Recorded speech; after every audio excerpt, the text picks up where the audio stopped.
Parte da população nas grandes cidades não possui um teto, não possui uma moradia fixa, ou seja, costuma uma população de rua, né, moradores de rua ou moradores sem teto, como a gente chama de uma maneira popular. Tá? Esse setor da população acaba gerando uma série de conflitos que a gente pode ver. Esse espaço urbano das grandes cidades, principalmente, como a gente já viu, ele é bastante atrativo. Então ele atrai populações de diversos lugares atrás do desenvolvimento da grande cidade. Só que esse espaço urbano, ele também é bastante limitado. Ou seja, se você tem uma atratividade que vai além da capacidade dessa cidade de absorver essa população, vai faltar moradia, vai faltar estrutura para a quantidade de população que ele atrai. Só que isso seria uma consequência natural. Só que o espaço urbano interno também, ele é muito mal dividido, ele é muito mal gerido dessa forma. Você tem, ao mesmo tempo que você tem uma série de pessoas que vivem na rua, que não tem um espaço para morar, um teto, você tem uma quantidade significativa de imóveis vazios nas grandes cidades.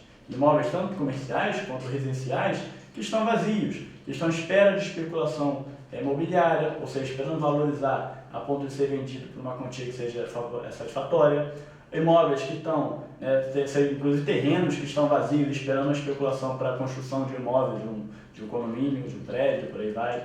Tá? Então você tem um déficit habitacional muito grande, ou seja, falta habitação nas grandes cidades, mas ao mesmo tempo você tem a grande quantidade de imóveis que não tem ninguém, que não tem nenhum uso. Não estão cumprindo assim com a sua chamada função social. O que é a função social? Qualquer imóvel tem uma função social. Um imóvel na propriedade rural, ele tem a função social, principalmente de produzir, de ser um lugar para a agricultura. Por isso que a gente não pode ter um imóvel improdutivo na zona rural. Se o imóvel for improdutivo na zona rural, ele é passível de reforma agrária. No meio urbano, ele também tem uma função social. Vai variar de acordo com a sua localização. Tem imóvel que a função social dele é ser área de comércio, tem imóvel que a função social dele é ser moradia. Se ele não está exercendo essa função, ele não está cumprindo com a sua função básica, que está na legislação brasileira. Existe o chamado plano diretor para cidades com mais de 20 mil habitantes, tá? Onde toda cidade tem esse plano diretor, tem a regra, a lei da função social de cada imóvel. Então, se essa função social ela não é seguida, ela não é cumprida, significa que há imóveis que não estão cumprindo com a sua prioridade básica, que é atender a população. Então, existe inclusive um pedido, né, uma reivindicação que se chama reforma urbana, que seria uma maneira de você fazer uma divisão mais igualitária desse espaço urbano, tentando aliar o déficit habitacional, a falta de moradia, à quantidade de imóveis vazios, né, fazendo as moradias populares, os conjuntos habitacionais. Você tem algumas medidas também para punir esses imóveis que estão vazios, que não cumprem a função social. Por exemplo, IPTU progressivo, imóvel está vazio, não está cumprindo a função social, paga mais IPTU, que é o Imposto Predial Territorial Urbano.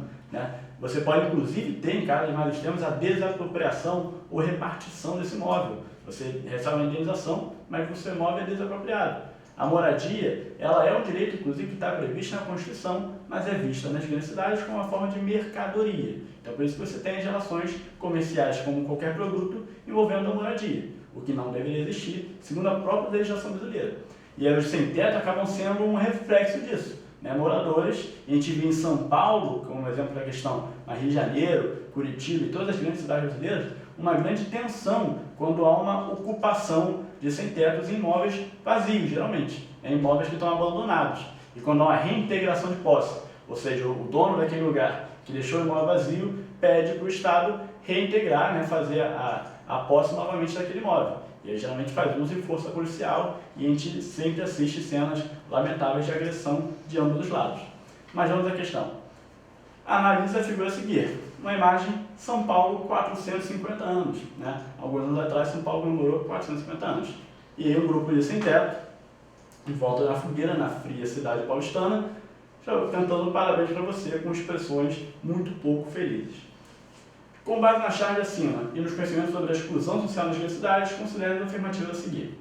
A charge remete ao programa da exclusão social nas grandes cidades, cuja população afetada acaba fazendo das ruas seu local de moradia, expressão territorial das enormes desigualdades sociais nos países em desenvolvimento como o Brasil.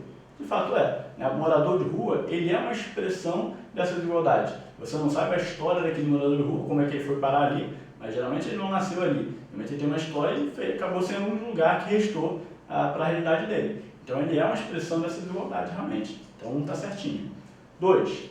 A charge mostra a estupefação dos moradores de rua da metrópole paulistana que foram obrigados a fazer parte do cenário de comemoração dos 450 anos da cidade, a fim de demonstrarem quanto os recentes governos municipais estiveram comprometidos com a sua causa. Apesar do cenário de estupefação dos moradores de rua da charge, não foi esse o motivo, eles não foram obrigados a fazer parte do cenário, das comemorações e tal, e acabaram justamente sendo o exemplo da face mais terrível dessa grande cidade. 3.